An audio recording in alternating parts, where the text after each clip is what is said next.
Welcome है आप सभी का एक बार फिर से स्टडी विथ आरजे चैनल में। तो हम अपने कल के ही लेक्चर को आगे कंटिन्यू करते हैं।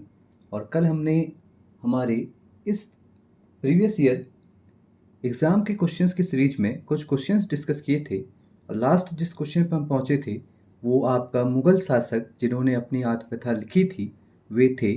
यहाँ तक हम कंप्लीट कर चुके थे। आज इससे आगे की ओर बढ़ते हैं और डिस्कस करते हैं कुछ अनइम्पॉर्टेंट क्वेश्चंस को। तो चलिए चलते हैं नेक्स्ट क्वेश्चन की ओर।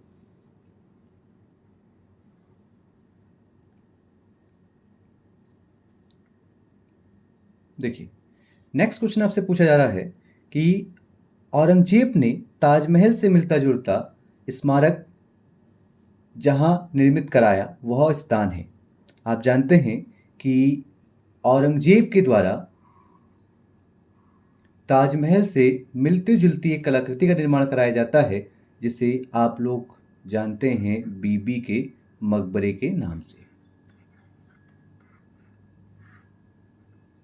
हम कहते हैं भाई जो बीबी का मकबरा है इसे ही आप द्वितीय ताजमहल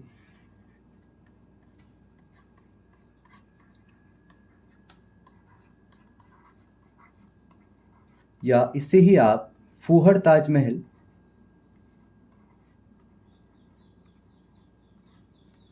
या इसे ही आप दक्षिण भारत का ताजमहल के नाम से भी जानते हैं।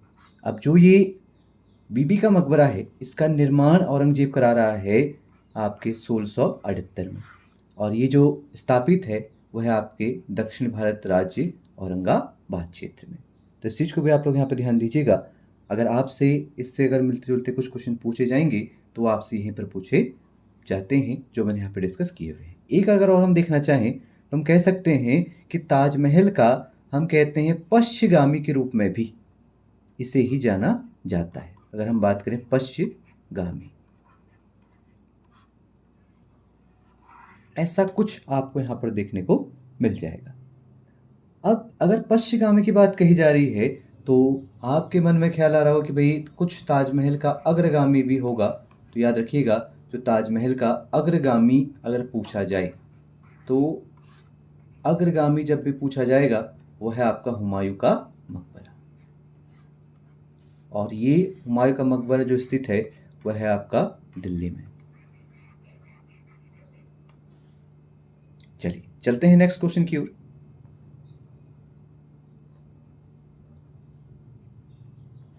मुगल काल में कृषकों को दिया जाने वाला कृषि ऋण क्या कहलाता था? अब कृषि ऋण की बात कही जा रही है तो कृषि संबंधित जो आपके कर है वो यहाँ पे दो ही हैं। एक आप कहते हैं अबवाब और दूसरा आप कहते हैं तकावी। अब जो राइट आंसर होगा वो इसमें माना जाएगा आपका ऑप्शन बी। हम कहते हैं भाई जो तकावी है ये तकावी ऋण व्यवस्था आपको बंगाल में भी आधुनिक भारत में देखने को मिलेगी जहाँ पर आप नाम सुनेंगे मुर्शिद कुली खां का। आपने कहा भाई एक व्यक्ति है बंगाल का नवाब जैसे आप मुर्शिद कुली खां कह रहे हैं उसके द्वारा भी तकावी ऋण व्यवस्था जारी की जाती है। और मुगल काल में भी जो कृषि ऋण दिया जा रहा है उसके लिए जिस शब्द का प्रयोग किया जाएगा वह है तकावी ऋण। अब अगर हम इससे थोड़ा सा पहले जाएं और अगर हम बात करें दिल्ली सल्तनत की तो दिल्ली सल्तनत के भीतर अगर आपसे पूछा जाए कृषि ऋण के रूप में क्या जाना जाता है तो आप कहते हैं सौंदर्य। और ये कृषि ऋण देने वाला व्यक्ति है आपका मोहम्मद बिन तुगलक। एमबीटी से आप लोग कहते हैं इसका राइट आंसर माना जाएगा। और अगर यहाँ पे आपसे पूछा जाए तो आप आंसर करेंगे ऑप्शन बी तकावी ऋण। चलिए चलते हैं नेक्स्ट क्वेश्चन की ओर। हुमायूंनामा पुस्तक की रचना किसने की है? अब हुमायूंनामा पुस्तक अगर आपसे पूछी जा रही है तो आप ये मत सोचिएगा कि अगर किसी मुगल शासक की आत्मकथा है तो उसके द्वारा लिखी जाएगी। यहाँ पे ऑप्शन ए राइट नहीं रहेगा। इसका जो राइट आंसर रहेगा वह है आपका गुलबदन बेगम। हमने कहा जो गुलबदन बेगम है आपकी हुमायूं के सिस्टर हैं, इनके द्वारा ही हुमायूं की आत्मकथा लिखी जा रही है और जो आपकी फारसी भाषा में लिखी गई है। और इनके द्वारा यह आत्मकथा अकबर के आदेश पर लिखी जाती है। इस चीज़ को भी आप लोग ध्यान दीजिएगा। अब एक नाम आया है अबुल फजल। ये भी आपसे बार बार एग्जाम पूछा जाता है।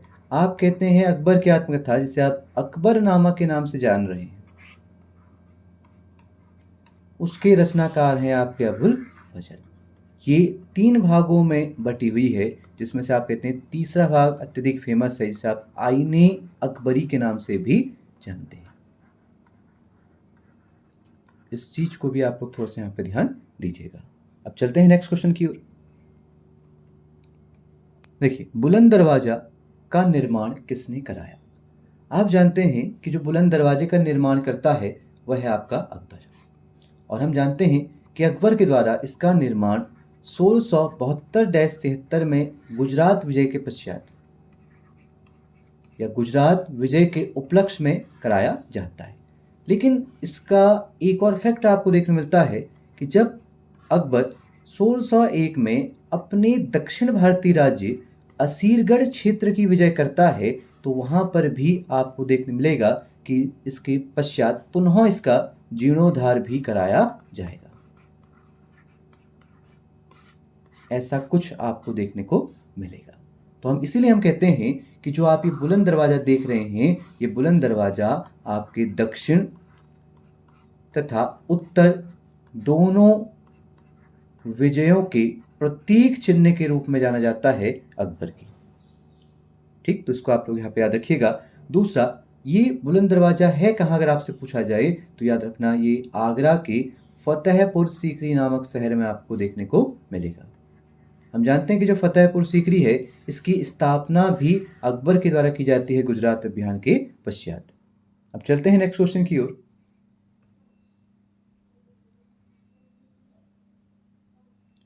शहजादा दानियाल किसका पुत्र था?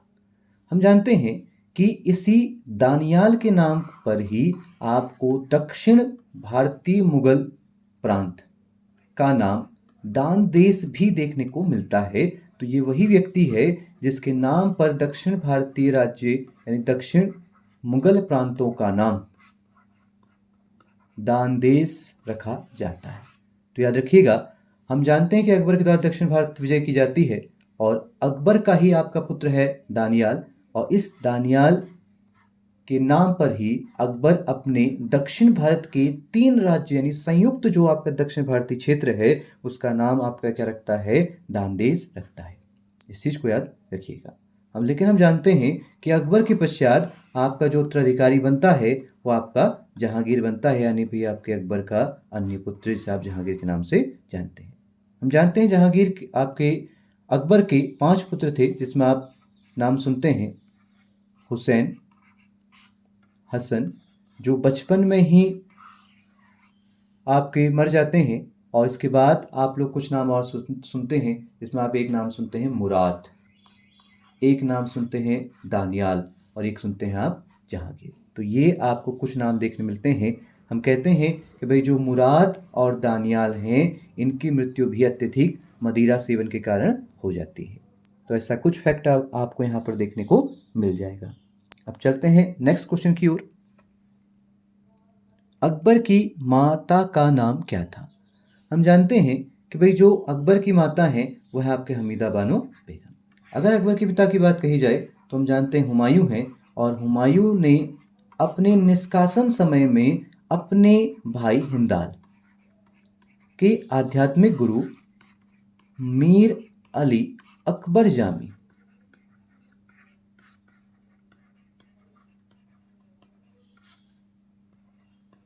की पुत्री हमीदा बानो बेगम से विवाह रचाया, और इन दोनों की संतान ही आपको अकबर के रूप में देखने को मिलती है।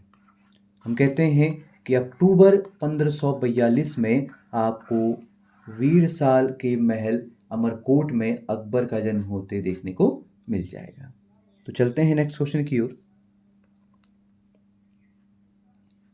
किस मुगल शासक ने भारत में मनसबदारी व्यवस्था प्रारंभ करी? अब मनसबदारी व्यवस्था के बारे में थोड़ा यहाँ पे समझते हैं कि मनसबदारी व्यवस्था जो निकल के आई है ये क्या है और किसके द्वारा इसे लागू किया जाता है, फिर से आगे हम लोग देखेंगे। हमने कहा भाई जो मनसबदारी है, मनसबदारी से अगर हम साधारणतः इसका अर्थ लगाएं तो इसका जो प्रयोग किया जाता है वो किया जाता है पदाधिकारियों के लिए। हम कहते हैं मनसबदारी से तात्पर्य है पदाधिकारी। अब ये जो मनसबदारी व्यवस्था है, ये जो मनसबदारी व्यवस्था आप लागू करते देख रहे हैं, ये है शासक आपका अकबर। अब लेकिन अकबर से पूर्व इस मनसबदारी व्यवस्था की जो उत्पत्ति हो रही है, हम कहते हैं इसकी उत्पत्ति मध्य एशिया में आपको देखने को मिलती है। और मध्य एशिया में आप जानते हैं कि भाई इस व्यवस्था को लागू करने वाला जो व्यक्ति है वह है आपका चंगेज खान। तो इस नाम को भी आप लोग यहाँ पर याद रखिएगा। दूसरा हम कहते हैं कि अगर भारत में इस व्यवस्था को लागू करने वाला व्यक्ति है तो वो है आपका अकबर, मुगल बादशाह अकबर। अब ये जो मनसबदारी है, मनसबदारी का अर्थ पद से है और मनसबदारी व्यवस्था का अर्थ है पदाधिकारियों से। और ये जो मनसबदारी व्यवस्था है ये दो भागों में बटी रहती है। एक आप कहते हैं जात और दूसरा आप कहते हैं सवार। जात से यहाँ पर तात्पर्य है कि भाई जो आपका व्यक्तिगत पद है उसको उल्लेखित कर रहा है, और जो आपका सवार है, सवार से तात्पर्य है आपके घुड़सवार की संख्या। जो घुड़सवार हैं उनकी संख्या को यहाँ पे इंडिकेट करता है आपका जात, सवार। तो आप देखेंगे जो सवार है ये आपकी घुड़सवारों की संख्या को इंडिकेट करेगा। अब याद रखिए कि जो अकबर है, अकबर के समय अगर आपसे पूछा जाए कि सबसे छोटा मनसब कितने का था, तो याद रखिएगा कि जो सबसे छोटा मनसब अगर आपसे पूछा जा रहा है तो वह है आपका 10। और अगर पूछे जाए सबसे बड़ा मनसब तो आप कहेंगे 10,000। और अधिकांशतः सबसे जो बड़ा मनसब है ये आपके युवराजों को प्राप्त रहता था। और अकबर के समय जो सबसे बड़ा मनसब है ये आपके सलीम या आप कह सकते हैं जहांगीर को प्रदान किया गया था। इस चीज़ को भी ध्यान रखिएगा। और इसके पश्चात जो सर्वोच्च मनसब हासिल था वो था आपके 7,000 का, जिसमें आप कहते हैं मानसिंह का नाम आपको निकल कर आता है। तो ये कुछ कंटेंट भी आप यहाँ पे याद रखिएगा। आगे चलकर अगर हम देखेंगे कि यही मनसबदारी व्यवस्था में जहांगीर सुधार करेगा और आप कहेंगे सिंहस्पा जैसी व्यवस्था भी आपको देखने को मिल जाएगी। चलिए चलते हैं नेक्स्ट क्वेश्चन की ओर। रामचरितमानस की रचना किस मुगल शासक के काल में हुई है? आप जानते हैं कि भाई जो रामचरितमानस है इसकी रचना अकबर के टाइम पीरियड में तुलसीदास के द्वारा की जाती है।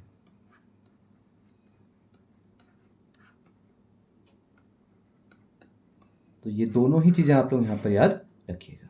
अब चलते हैं नेक्स्ट क्वेश्चन की ओर। दीन इलाही की शुरुआत किस वर्ष की जाती है? अब यहाँ पे आपसे एक चीज़ आपको पहले ही बता दी गई है कि जो दीन इलाही है इसका संबंध है अकबर से, या अकबर के द्वारा दीन इलाही चलाया जा रहा है। और ये जो दीन इलाही है ये एक आपका धर्म है। पुरातन कि अकबर के द्वारा सभी धर्म को समान करने के लिए एक नए धर्म की शुरुआत करने का प्रयास किया जाता है, उसे ही आप दीन इलाही कहते हैं। इस धर्म को ग्रहण करने वाला आपका फर्स्ट और एकमात्र हिंदू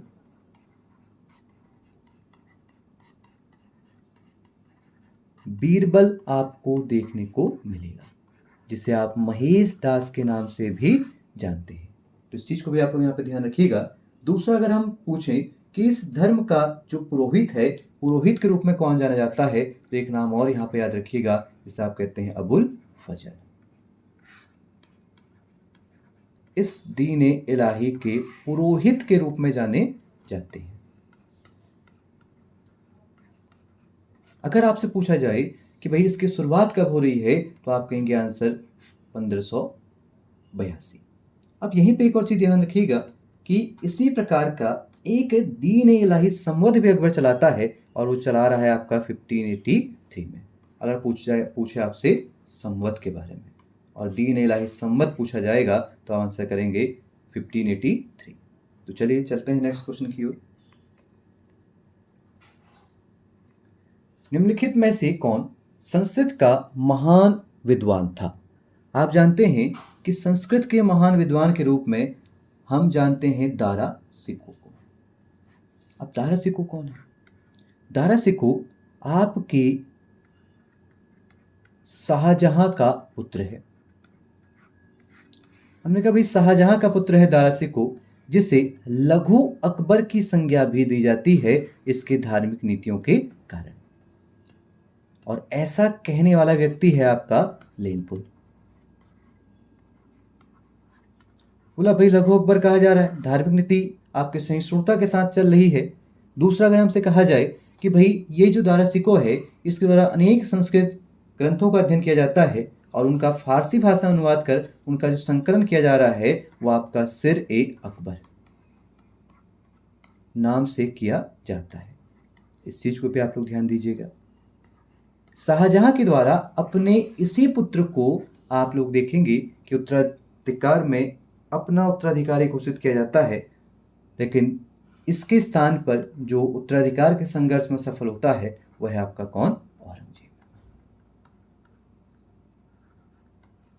तो ये कुछ अदर फैक्ट भी आप लोग यहां पर याद रखिएगा।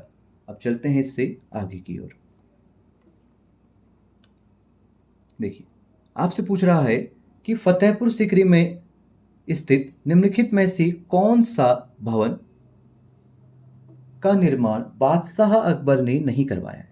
अब याद रखिए आपसे ये तो पूछ रहा है कि फतेहपुर सीकरी में स्थित कौन सा भवन नहीं है, ऐसा नहीं पूछा जा रहा है। बस आपसे पूछ रहा है कि फतेहपुर सीकरी में स्थित कौन सा ऐसा भवन है जिसका निर्माण बादशाह ने अकबर ने नहीं कराया। यानी भाई ऐसी एक ही आपको स्थिति देखने को मिलेगी जो अकबर के द्वारा निर्मित नहीं है, जो निर्मित की गई है आपके शाहजहां के द्वारा, जिसे हम जानते हैं मोती मस्जिद के नाम से। बाकी हम जानते हैं कि फतेहपुर सीकरी में ही आपको जोधाबाई महल देखने को मिलेगा, तुर्की सुल्ताना महल देखने को मिलेगा और आपका पंच महल भी देखने को मिलेगा, जो हम कहते हैं हवा महल के नाम से भी जाना जाता है और बौद्ध विहारों से प्रेरित हम इसे मानते हैं। अब तो इसका जो राइट आंसर रहेगा वह है आपका ऑप्शन बी, मोती मस्जिद। इस चीज को भी आप लोग ध्यान दीजिएगा। अब चलते हैं नेक्स्ट क्वेश्चन की ओर।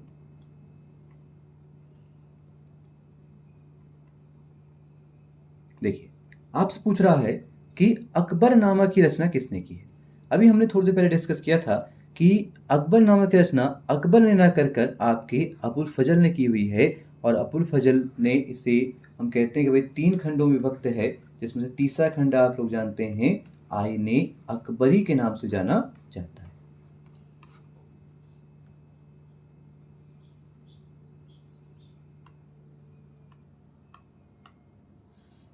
तो इस चीज को भी आप लोग थोड़ा सा ध्यान दीजिएगा। अब आईने अकबरी अगर किस भाषा में पूछा जाए तो आप आंसर करेंगे फारसी भाषा।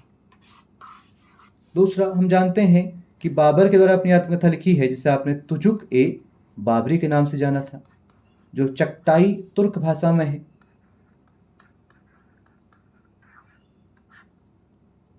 तो चलिए अब चलते हैं नेक्स्ट क्वेश्चन की ओर।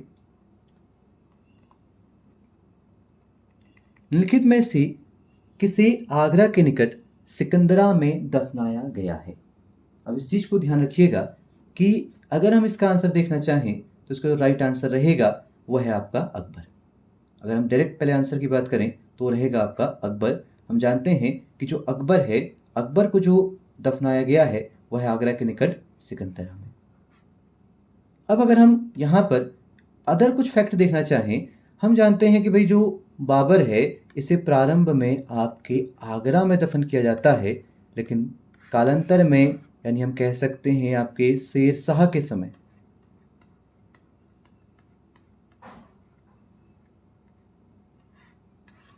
इनकी पत्नी के द्वारा इन्हें कहाँ दफन कर दिया जाता है? काबुल क्षेत्र में। तो यानी जो बाबर का मकबरा है वर्तमान में कहाँ पे? अभी काबुल में। अगर आपसे पूछा जाए कि जो सिकंदर लोदी हैं इनका मकबरा कहाँ है, तो ये भी आपको दिल्ली में देखने को मिल जाएगा और दिल्ली में आप कहते हैं लोडी गार्डन में आपको ये देखने को मिलेगा। अगला बात आती है बलबन की। तो जो बलबन का मकबरा है ये भी आपको दिल्ली में मेहरौली में देखने को मिल जाएगा। तो इस चीज को भी आपको यहाँ पे ध्यान दीजिएगा। अब चलते हैं नेक्स्ट क्वेश्चन की ओर। देखिए आपसे पूछ रहा है कि औरंगजेब ने जजिया किस वर्ष पुनः आरोपित किया था। अब जजिया अगर यहाँ पर पूछा गया है तो कुछ फैक्ट हमें जजिया से मिलते जुलते देखने पड़ेंगे कि जजिया है क्या। हम कहते हैं कि जजिया एक धार्मिक कर है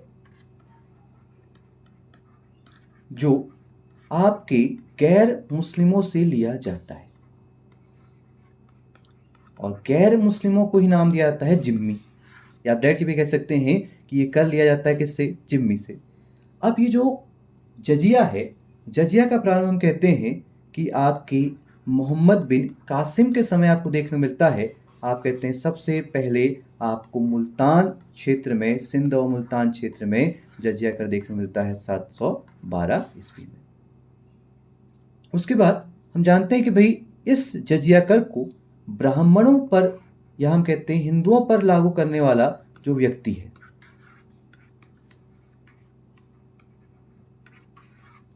हमने कहा कि ब्राह्मण वर्ग। हिंदुओं में जो ब्राह्मण वर्ग पे इसे लागू कर रहा है वह है आपका फिरोज शाह तुगलक। जो क्वेश्चन यहाँ पे पूछे जाते हैं, मैं हल्का हल्का आपको परिस्मंदेशा दे देता हूँ। और अगर हम इसमें जजिया में कुछ क्वेश्चन और देखना चाहें, कि अगर हम अपने क्वेश्चन की ओर चले मुगल काल में, हमने कहा कि अगर बात चलती है मुगल टाइम पीरियड की, तो मुगलों में हम कहते हैं कि अकबर के द्वारा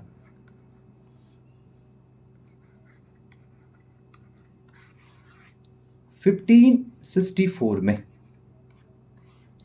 सर्वप्रथम इसे समाप्त कर दिया जाता है। लेकिन यह अभी पूर्णतः प्रतिबंधित नहीं हुआ है। क्यों नहीं हुआ है? क्योंकि हम कहते हैं इसी के कुछ वर्ष पश्चात 1575 में आपके इसे पुनः शुरू कर दिया जाएगा आपके अकबर के द्वारा। यह अभी जो स्टोरी चल रही है वो आपकी अकबर की ही चल रही है। अकबर के द्वारा पूर्णतः इसे जो समाप्त किया जा रहा है वो किया जा रहा है आपके 1579 में। अब 1579 में जब अकबर समाप्त कर देता है, तो उसी के जस्ट बाद हम लोग कहते हैं कि इसे पुनः जो शुरू कर रहा है वह आपका शासक औरंगजेब, और जिसका राइट आंसर रहेगा वो रहेगा 1679 ईस्वी में। तो इस चीज को भी आप लोग याद रखिएगा। इसका जो राइट आंसर है वह ऑप्शन बी। अब चलते हैं नेक्स्ट क्वेश्चन की ओर। जहांगीर चंद्रिका के लेखक कौन है? हम जानते हैं भाई जहांगीर चंद्रिका के लेखक आचार्य केशवदास हैं, जो जहांगीर के उदारता, शौर्य, दानशीलता का उल्लेख अपनी पुस्तक जहांगीर चंद्रिका के भीतर करते हैं। अब चलते हैं नेक्स्ट क्वेश्चन की ओर, कि मुगल काल में मनसबदारी व्यवस्था क्या थी? अभी हम मनसबदारी व्यवस्था के बारे में सब कुछ जान चुके हैं कि इसमें क्या आपके जात है यानी व्यक्तिगत पद, और क्या यहाँ पे आपके सवार है, दो भागों में जो बांटा जाता है। और मनसबदारी से तात्पर्य आपके डायरेक्ट हम कह सकते हैं पदाधिकारियों से है। और जो पदाधिकारियों की हम बात कर रहे हैं, जो ऐसी व्यवस्था निकल के आ रही है, ये व्यवस्था जो निकल के आ रही है, ये आपके चंगेज खां के समय निकल के आ रही है, और जिसकी उत्पत्ति है वो आपके मध्य एशिया में देखने को मिलती है। ऐसा हम सब कुछ अभी प्रीवियस क्वेश्चन में देख चुके हैं। तो अगर यहाँ पे हम डायरेक्ट इसका आंसर देखना चाहें तो हम कह सकते हैं कि मनसबदारी व्यवस्था का जो संबंध है वो आपका मिलिट्री एडमिनिस्ट्रेशन से, यानी सैन्य प्रशासन से आपको देखने को मिल जाएगा। अब चलते हैं नेक्स्ट क्वेश्चन की ओर। किस मुगल शहजादे ने श्रीनगर में शरण ली थी? अगर आपसे कभी भी इसका आंसर पूछा जाए, आप जानते हैं इसका राइट आंसर हमेशा आपका ऑप्शन बी रहेगा। आप कहते हैं सुलेमान सिक्को। हम कहते हैं दारा सिक्को का ही पुत्र है सुलेमान सिक्को। जब औरंगजेब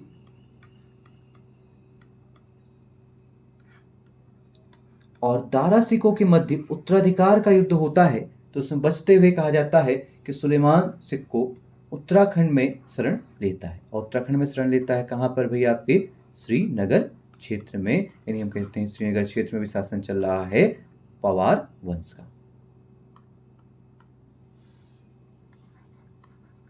इस चीज को भी आप लोग थोड़ा सा ध्यान दीजिएगा। अब अगर यहाँ पे थोड़ा सा हम कुछ देखना चाहें, तो हमने कहा कि जो उत्तराधिकार के युद्ध हो रहे हैं, ये उत्तराधिकार के जो कुछ युद्ध हैं इनको यहाँ पे देख लेते हैं। हमने कहा भाई एक जो फेमस युद्ध है, एक है घरमट। हम जानते हैं कि भाई अप्रैल 1658 में आपको देखने को मिलेगा, जिसमें आप कहेंगे औरंगजेब और दारा सिकों के मध्य संघर्ष आपको देखने मिलेगा, और इसमें भी विजय आपका कौन होगा? औरंगजेब ही देखने को मिलेगा। दूसरा हमने कहा भाई दूसरा युद्ध है सामूगढ़ी का युद्ध। सामूगढ़ी का जो युद्ध हो रहा है ये हो रहा है बच्चों मई 1659 में, और ये भी पक्ष यहाँ पे यही दो रहेंगे, और विजय होने वाला पक्ष भी आपका औरंगजेब ही रहेगा। और ये सामूगढ़ी फेमस इसलिए हो जाता है क्योंकि इसी समय हम कहते हैं कि औरंगजेब के द्वारा अपना राज्याभिषेक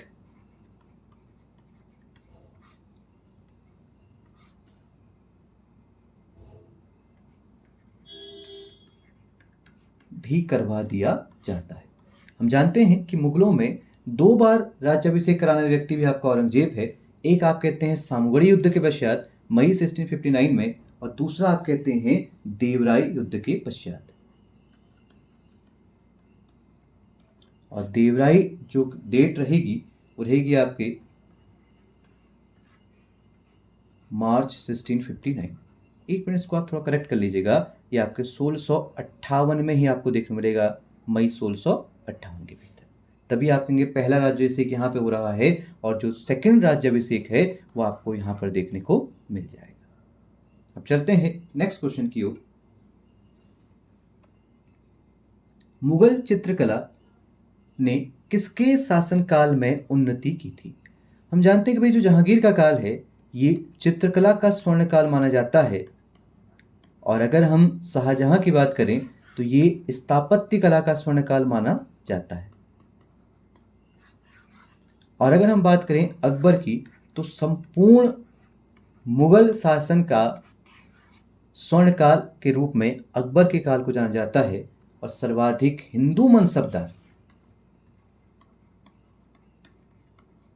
अगर आपसे पूछा जाए कि सर्वाधिक हिंदू मनसबदार यानी हिंदू पदाधिकारी किसके समय थे, तो आप आंसर करते हैं औरंगजेब। हम कहते हैं 33% आपको हिंदू मनसबदार देखने को मिलेंगे, ऐसी को लिखा आता है 1/3। दूसरा कि सर्वाधिक आपके संगीत आधारित ग्रंथ किस समय लिखे गए हैं? औरंगजेब के समय। सर्वाधिक आपकी पुस्तकें किसके समय लिखी गई हैं? तो भी आंसर रहेगा औरंगजेब। तो इस चीज को भी आप लोग थोड़ा सा यहाँ पर ध्यान दीजिएगा। अब अगर एक क्वेश्चन यहीं पर हम थोड़ा सा डिस्कस कर लेते हैं कि अगर आपसे पूछा जाए कि खफी खां के अनुसार, एक नाम है खफी खां, अगर आपसे पूछा जाए कि जो खफी खां हैं इन खफी खां के अनुसार किसके शासनकाल को स्वर्णकाल कहा जाता है, तो इसे आप लोग मुझे कमेंट बॉक्स में बताइएगा कि खफी खां के अनुसार किसके शासनकाल को स्वर्णकाल के रूप में जाना जाता है। थोड़ा हिंट मैं आपको दे देता हूं कि मुगलों में जिसके शासनकाल को कृषक शांति के काल के रूप में जाना जाएगा उसे ही आप लोग कहेंगे कि वो आपका शांति काल के रूप में जाना जाता है अकॉर्डिंग टू खफी खां। आप कहेंगे स्वर्ण काल के रूप में जाना जाएगा, या जिसके भी काल को हम कृषक शांति का काल कहते हैं उसी का नाम आपके खफी खां के अनुसार मुगलों के स्वर्ण काल के रूप में भी जाना जाएगा। तो इस क्वेश्चन का आंसर आप मुझे कमेंट बॉक्स में दीजिएगा। हम चलते हैं नेक्स्ट क्वेश्चन की ओर। अकबर का मकबरा कहाँ है? तो अकबर का जो मकबरा है वह है आगरा के निकट सिकंदरा क्षेत्र में। इसका राइट आंसर है ऑप्शन बी। दिल्ली में हम जानते हैं, अभी हमने पढ़ा था, हुमायूं का मकबरा है, और हुमायूं का जो मकबरा है यही आपके ताजमहल का पूर्वगामी कहलाता है। बड़ा ही इंपॉर्टेंट है हुमायूं का मकबरा, आप कहते हैं ताजमहल का पूर्वगामी।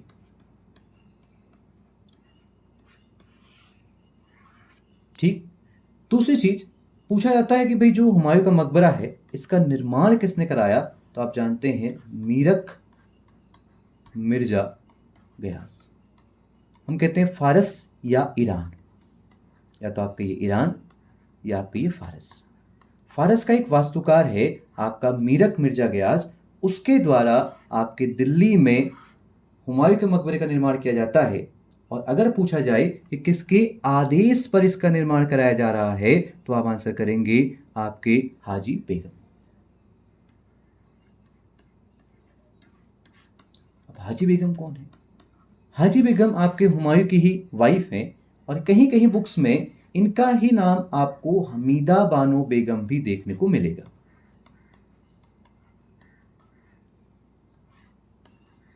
अब कुछ इतिहासकार इन दोनों महिलाओं को अलग अलग मानते हैं और कुछ इतिहासकार इन दोनों को एक ही महिला मानते हैं। इस चीज़ को भी आप लोग ध्यान दीजिएगा। तो अगर आपसे एग्जाम में कभी क्वेश्चन पूछा जाता है कि हुमायूं का मकबरा किसने बनाया, तो आप कहेंगे हाजी बेगम, या हाजी बेगम का ही एक अन्य नाम आपको देखने मिलता है, बेगा बेगम। यहाँ पे इसको हम लिख देते हैं। हमने कहा इसके अलावा जो आपका नाम निकल के आएगा वह है आपका बेगा बेगम। तो इस चीज को भी आप लोग ध्यान दीजिएगा। अब अगर इसी हुमायूं के मकबरे से आपसे कुछ और क्वेश्चन पूछे जाएं तो उनको थोड़ा डिस्कस कर लेते हैं। हमने कहा भाई जो हुमायूं का मकबरा है ये अकबर कालीन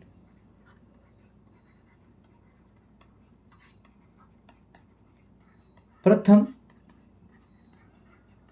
या फर्स्ट इमारत मानी जाती है।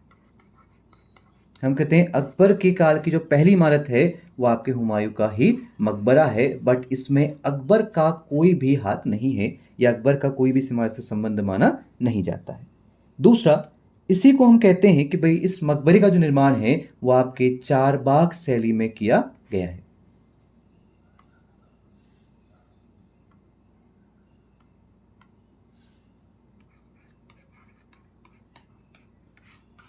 दूसरा, इसी को हम कहते हैं कि मुगल परिवार के सर्वाधिक सदस्यों की कब्रगाह के रूप में भी जाना जाता है। अर्थात हम कह रहे हैं कि जो हुमायूं का मकबरा है यही हुमायूं के मकबरे में अधिकांशतः मुगल परिवारों को दफन किया गया है।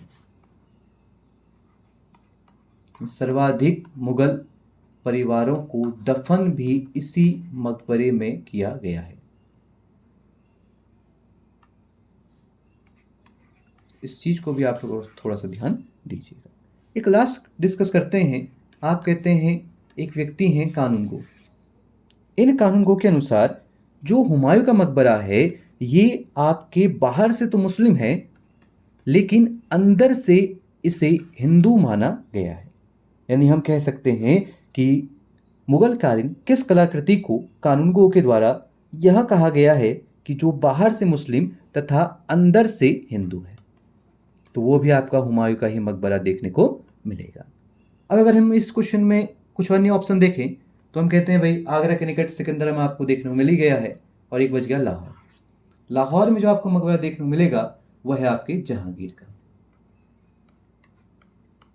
हम कहते हैं कि भाई भारत से बाहर स्थित एकमात्र मुगल शासक का मकबरा है जो आपको जहांगीर के रूप में देखने को मिलेगा लाहौर क्षेत्र में। भिंबार नामक स्थान में इनकी मृत्यु हो जाती है और इन्हें लाहौर के शहादरा में दफनाया जाता है जहांगीर को।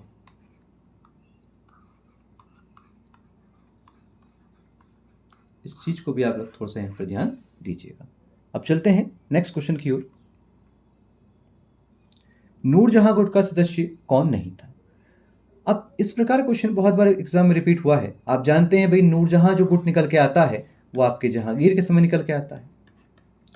जहांगीर की ही वाइफ हैं आपकी नूरजहां, जिन्हें आप मेहरुनिसा के नाम से जानते हैं या जिन्हें आप नूरजहां महल के उपाधि के नाम से भी जानते हैं। इनके द्वारा शासन में हस्तक्षेप करने हेतु अपना एक गुट बनाया जाता है।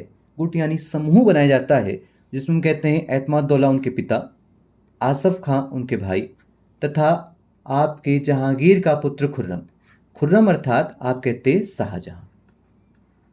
याद रखिएगा शाहजहां प्रारंभ में इस गुट का या इस समूह का हिस्सा तो है लेकिन कालांतर में इसका हिस्सा नहीं रहता है। तो इसलिए जो इसका राइट आंसर रहेगा वह है आपका ऑप्शन सी, महावत खां। एक ही आपका यहाँ पे रह जाता है ऑप्शन सी, जो ना प्रारंभ में इसका हिस्सा था और ना ही जो अंत में इसका हिस्सा था। अब ये महावत खां है कौन? ये महावत खां हम कहते हैं भाई जहांगीर का आपका सेनापति के रूप में जाना जाता है।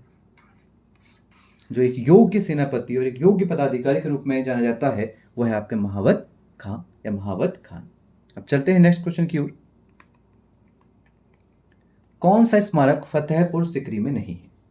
हम जानते हैं कि भाई फतेहपुर सिकरी की स्थापना आपके अकबर के द्वारा की गई है और जो अकबर की कालीन इमारतें हैं वो दो ही रूप में जानी जाती हैं, एक फतेहपुर सिकरी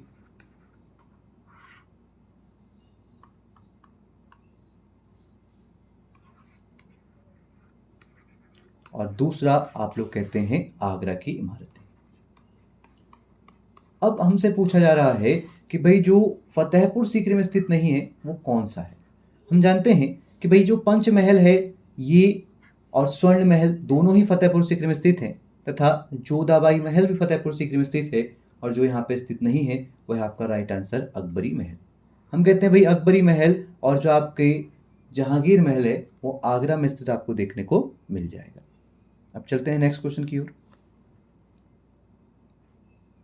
देखिए फिर से क्वेश्चन रिपीट हो गया है, अब बढ़ते हैं आगे। तबकाते अकबरी किसने लिखी थी। हम जानते हैं कि भाई अकबर के ही इतिहास की जानकारी में देता है तबकात अकबरी, और जिसका राइट आंसर है वह है निजामुद्दीन अहमद, या हम कहते हैं ख्वाजा निजामुद्दीन अहमद आपको देखने मिलेंगे, जो अकबर के दरबार में ही रहा करते थे, और उनके द्वारा आपके यहाँ पर तबकात अकबरी लिखी जाती है, जो हमें अकबर के इतिहास की जानकारी देती है। अब चलते हैं नेक्स्ट क्वेश्चन की ओर। के युद्ध में कौन पराजित हुआ था। अब खानवा युद्ध डिस्कस करने से पहले हमें यह पता होना चाहिए कि जो खानवा युद्ध है ये हो कब रहा है। अगर हम खानवा युद्ध की बारे में जानकारी देखें तो जो खानवा युद्ध है ये आपके बाबर के समय हो रहा है, यानी बाबर और राणा सांगा। हम जानते हैं कि भाई जब बाबर भारत आता है तो उसके कुछ प्रमुख युद्ध हैं, जिसमें आप कहते हैं पहला आता है पानीपत। पानीपत का पहला युद्ध जो आप कहते हैं कि बाबर और इब्राहिम लोदी के मध्य लड़ा गया है।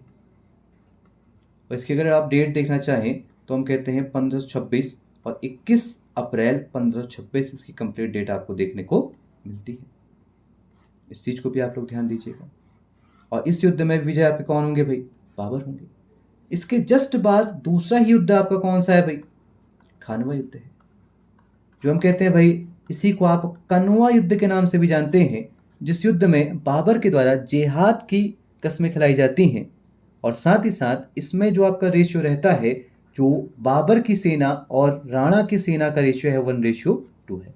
इसके बावजूद भी यहाँ पर आपका बाबर विजय होता है और राणा सांगा की यहाँ पर हार होती है। तो यानी हम कह रहे हैं कि जो आपका खानवा युद्ध है, ये खानवा युद्ध जो आपका हुआ है वो आपके बाबर और राणा सांगा के मध्य आपको देखने को मिलेगा। इस युद्ध के पश्चात आप लोग जानते हैं कि बाबर के द्वारा राजपूतों के मुंडों का ढेर लगा दिया जाता है, और आपके भाई इसी युद्ध के समय आप कहते हैं कि जो भाई बाबर जीत रहा है अपने वे ऑफ टॉकिंग यानी स्पीच के बलबूते पर, या आप कहते हैं जिहाद की घोषणा कर इस युद्ध में विजय प्राप्त करता है। तो इसके बाद आप लोग दो युद्ध और देखते हैं, जिसमें आप कहते हैं कि एक युद्ध आपको चंदेरी का देखने को मिलेगा, जो आप कहते हैं मेदिनी राय और बाबर के मध्य लड़ा जाता है, और दूसरा हम कहते हैं घाघरा का युद्ध, जो हम कहते हैं संयुक्त अफगान सेना के मध्य आपका लड़ा जाएगा। अब जो संयुक्त अफगान सेना है इस हम कहते हैं सिकंदर लोदी का छोटा भाई भी लड़ने में शामिल रहता है। दूसरा हम कहते हैं कि इसी में आपको शेर शाह का नाम भी सुनने को मिलेगा। तो ऐसे एक संयुक्त सेना बनती है जिसमें बाबर का युद्ध होता है, और इन सभी युद्धों में जो विजय होगा वो आपका बाबर ही होगा। इस चीज को भी आप लोग ध्यान दीजिएगा। अब चलते हैं नेक्स्ट क्वेश्चन की ओर, और लास्ट क्वेश्चन है पानीपत का तीसरा युद्ध कब लड़ा गया। अब आपको पानीपत का तीसरा युद्ध के बारे में पूछा जा रहा है तो आपको सबसे पहले इसकी डेट पता होनी चाहिए कि भाई पानीपत के हमने अब तक 3 युद्ध देख लिए हैं, तीनों को हम यहाँ पे डिस्कस कर लेते हैं। अगर मैं बात करूं सबसे पहले पहले युद्ध की, अभी हमने देखा था कि भाई 21 अप्रैल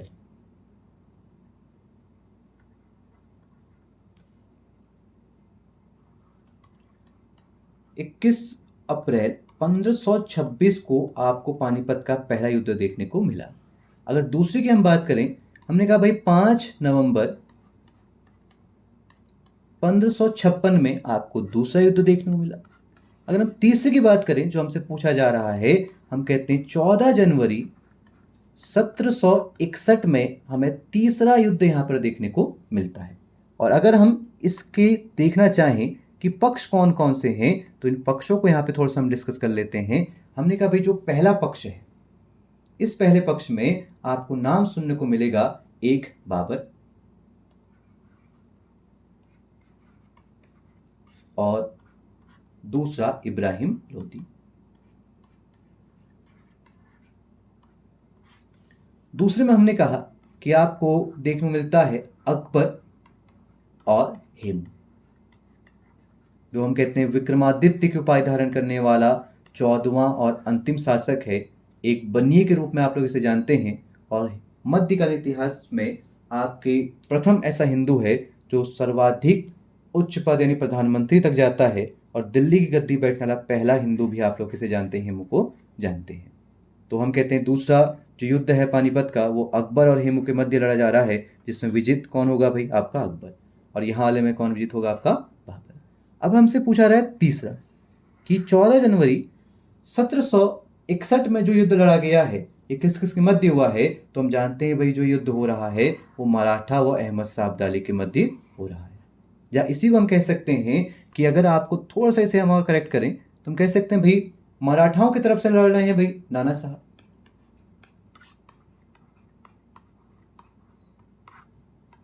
और यहां से लड़ रहा है अहमद शाह अब्दाली। यानी हम इसे कह सकते हैं मराठा प्लस अफगान। तो आज हम इस क्वेश्चन के साथ अपने मध्यकालीन भारतीय इतिहास की सीरीज को समाप्त करते हैं। अब इसके बाद हम लोग कुछ क्वेश्चंस देखेंगे जो हमसे आधुनिक भारतीय इतिहास से पूछे गए हैं। तो आप हमारे चैनल के साथ ऐसे बने रहिए। अगर आपको वीडियो पसंद आती है तो इसको लाइक करें, चैनल को सब्सक्राइब करें और अपने दोस्तों के साथ शेयर करना ना भूलें। तो चलिए मिलते हैं एक नए लेक्चर के साथ, तब तक के लिए धन्यवाद।